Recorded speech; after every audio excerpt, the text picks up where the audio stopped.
Bonjour à tous et bienvenue dans les clés de la liturgie sur RCF Hauts-de-France. Chaque semaine, nous prenons quelques minutes pour nous intéresser à un aspect rituel de la liturgie catholique. Et aujourd'hui, nous avançons un peu plus dans le déroulé de la messe en nous arrêtant sur le rite de la communion. Vous savez, ce moment vers la fin de la messe où les fidèles vont communier en procession pour aller communier au corps du Christ. Avec nous en studio, le Père Charles-Marie Rigaille, comme chaque semaine, aumônier de l'Université catholique de Lille et responsable du service des vocations du diocèse. Bonjour mon Père.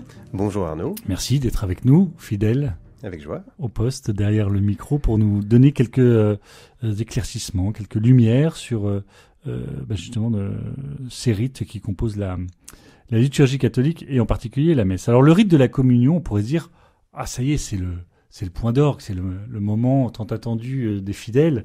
Est-ce que c'est vraiment le cas d'ailleurs ? Est-ce que c'est le point d'orgue, le moment tant attendu de la messe ? Je pense qu'on aurait tort à trop se centrer sur ce moment-là.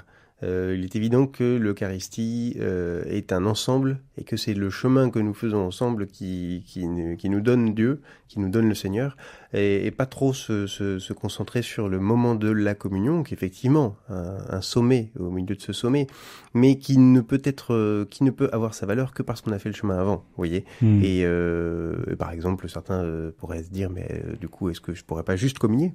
On ne pourrait pas tout simplement distribuer la communion, puisque si c'est le plus important, pourquoi s'embêter avec des lectures qu'on connaît déjà, etc., etc.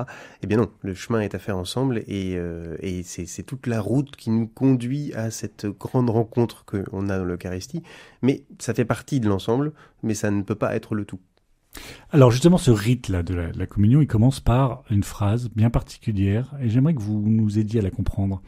Les fidèles commencent par dire « Je ne suis pas digne de te recevoir, mais dis seulement une parole et je serai guéri ». Comment comprendre cette parole qui ouvre ce rite de la communion ? Oui, et qui semble un peu contradictoire, puisque on dit qu'on n'est pas digne de le recevoir, et puis après on fait tous la queue pour aller le recevoir d'une manière ou d'une autre. Donc ça fait partie justement de notre foi. Nous ne sommes pas dignes de recevoir un tel don, mais le Seigneur nous le donne quand même.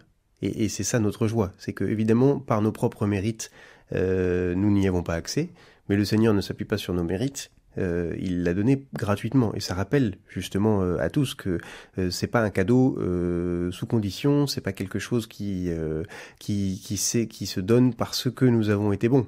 Le don qui est fait à ce moment-là, c'est par grâce. Et c'est pas nos efforts qui nous donnent le droit d'eux, c'est bien un cadeau. Et en revanche, c'est dans l'autre sens, c'est parce que nous avons reçu un si grand cadeau que ensuite nous allons essayer d'en être dignes. On va essayer de vivre parce que nous sommes devenus, après avoir communié en quelque sorte des tabernacles sur pied, que nous devons nous comporter comme tels, que nous devons nous comporter comme corps du Christ, et c'est pas dans l'autre sens. C'est pas parce que nous avons été justes et bien et compétents et pieux que nous recevons la communion, c'est parce que nous avons reçu la communion et que nous portons en nous le Christ que nous allons ensuite l'annoncer. Donc un moyen peut-être, vous me dites si c'est idiot, mais de bien comprendre et d'entrer dans cette phrase, c'est de se rappeler que ce qu'est le corps du Christ, à savoir Dieu, qui nous dépasse infiniment dans la personne de Jésus, et ce que nous sommes nous, c'est-à-dire des choses bien imparfaites et peut-être bien incapables de recevoir en notre sein cette présence divine, c'est ça ? Exactement. C'est évidemment une phrase que vous avez peut-être reconnu, qui vient de l'Évangile. C'est un centurion dans l'Évangile qui dit au Seigneur, qui va voir Jésus, qui lui dit écoute, je suis pas digne que tu entres sous mon toit, mais dis seulement une parole et mon serviteur sera guéri. Alors en allemand on dit vraiment que tu entres sous mon toit, unter meinen Dach. En France on le dit seulement que je suis pas digne de te recevoir. Donc on reconnaît moins la phrase, mais c'est la même, c'est bien ça. Et Jésus va guérir l'esclave de ce fonctionnaire romain. Et c'est bien ça, c'est le fonctionnaire romain dit qu'il n'en est pas digne, et Jésus reconnaît à travers cette annonce une grande foi. Ça veut dire qu'il a une forme de lucidité sur soi-même et sur ce qui est Jésus. Exactement, c'est plutôt sur Jésus que sur lui-même. Il reconnaît que il a la foi, il porte la foi en lui, et cette foi va le sauver, va sauver son serviteur. Et donc, nous, c'est la même chose. On essaie de reconnaître la grandeur de ce don qui nous est fait, et puis on peut être conscient que cette foi, évidemment, à nous aussi, elle nous sauve. Alors on vient de rappeler que l'Eucharistie est une forme de trésor, hein, ce corps du Christ que nous recevons. Et on entend souvent que cette Eucharistie, cette communion, est un lieu pour les chrétiens de sanctification, un lieu de transformation. Est-ce que vous pouvez nous éclairer là-dessus ? Oui, on a une phrase célèbre qu'on attribue à différents auteurs anciens, mais souvent c'est Saint Irénée. Dieu s'est fait homme pour que l'homme devienne Dieu. Et là, si nous recevons le corps du Christ, c'est pour le devenir. Que nous devenions ce que nous avons reçu, le corps du Christ, on dit parfois dans la prière d'après la communion. Et c'est ce que nous sommes appelés à être. C'est l'inverse de ce que l'on fait lorsqu'on consomme quelque chose d'habitude. Lorsque je prends un aliment, l'aliment se transforme en moi et me donne l'énergie pour être moi-même. Là, ici, nous recevons le corps du Christ, non pas pour que le corps du Christ se transforme en moi, mais pour que moi, je me transforme petit à petit dans le corps du Christ. Mais c'est pas un changement de moi-même où je me transformerai, je deviendrai quelqu'un d'autre pour ressembler plus à ce que le Seigneur attend de moi, mais qui n'est pas moi. Au contraire, nous savons que si je deviens plus le corps du Christ, je deviens plus moi-même, parce que le corps du Christ vit à travers moi. Le Christ est appelé à vivre en moi, et quand je deviens plus le corps du Christ, je suis pas moins moi-même. Au contraire, je le suis plus. Oui, c'est-à-dire que cette transformation nous amène à devenir plus ce que nous sommes. Exactement. Alors on voit parfois dans certaines célébrations des personnes, des enfants d'ailleurs, mais pas que, aussi des adultes qui, au cours de cette communion, de cette procession, se présentent avec les bras croisés sur le corps et décident de ne pas communier, mais de recevoir une bénédiction. J'imagine qu'ils font ce choix pour différentes raisons. Est-ce que vous pouvez nous dire pourquoi ? Alors ça appartient au cœur de chacun, bien sûr, mais ce qui est vrai, c'est qu'il y a plusieurs possibilités. On n'est pas obligé de communier. Ça fait pas partie des automatismes. Au contraire, ce serait un peu gênant d'entrer dans un automatisme de la communion.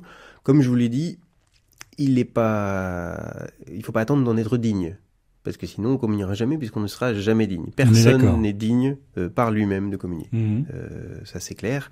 Donc, il ne s'agit pas de dire « je vais communier quand je suis digne », parce que sinon, on n'ira jamais communier. Et le Seigneur a dit qu'il voulait nous donner ça comme pain pour la route. Donc, on en a besoin, ou en tout cas, on a besoin de nous rapprocher du Seigneur. Et c'est pour ça qu'à ce moment-là, dans la file de la communion, certains s'approchent et vont communier, et d'autres s'approche en demandant la bénédiction, c'est-à-dire en demandant une communion de cœur, en disant je suis pas prêt, parce que j'ai pas fait ma première communion, parce que j'ai une situation qui me met un peu pas en communion, où je me dis il y a quelque chose qui va pas, ou parce que j'ai besoin, envie, ou qu'on m'a demandé de témoigner d'une autre manière de mon attachement au Christ qu'en prenant la communion. Et donc ces gens-là souvent font un geste très beau, c'est-à-dire que ils rappellent à tous ceux qui communient, et parfois maladroitement et par habitude, qu'en fait la communion c'est quelque chose d'extrêmement précieux et qu'il ne s'agirait pas de le prendre n'importe comment. C'est pas automatique, justement. Et moi j'aime beaucoup les gens qui de temps en temps viennent en demandant la bénédiction, en disant mais voilà, soit j'ai pas assez écouté, soit je faudrait que j'aille régler 2-3 affaires avant de pouvoir vraiment être pleinement présent à ce que je fais, pouvoir dire oui je suis en communion et je peux pas le dire aujourd'hui, alors je demande la bénédiction.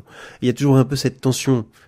C'est pas évident de discerner. C'est pas évident de discerner. Ça appartient vraiment à chacun en conscience. Exactement. Il y a quelques règles de l'Église, évidemment. Quelqu'un qui a pas fait sa première communion vient pas communier. Ça c'est. Mais s'y prépare et du coup c'est pour ça qu'il s'avance en se disant mais en fait j'y suis appelé et on est tous appelés à la communion. Quelle que soit la situation dans laquelle on est tous appelés. D'ailleurs ces personnes vivent la communion différemment. Exactement. C'est-à-dire qu'il y a quand même une communion spirituelle pour ces personnes qui demandent à être bénies, pour ces personnes qui ne se sentent pas en état, ou pour les personnes pour lesquelles l'Église rappelle que peut-être leur situation ne permet pas de vivre cette communion de manière eucharistique, mais d'une autre manière. Exactement. Alors pour certains, c'est une grande souffrance et qu'on comprend assez bien et qu'on partage avec eux.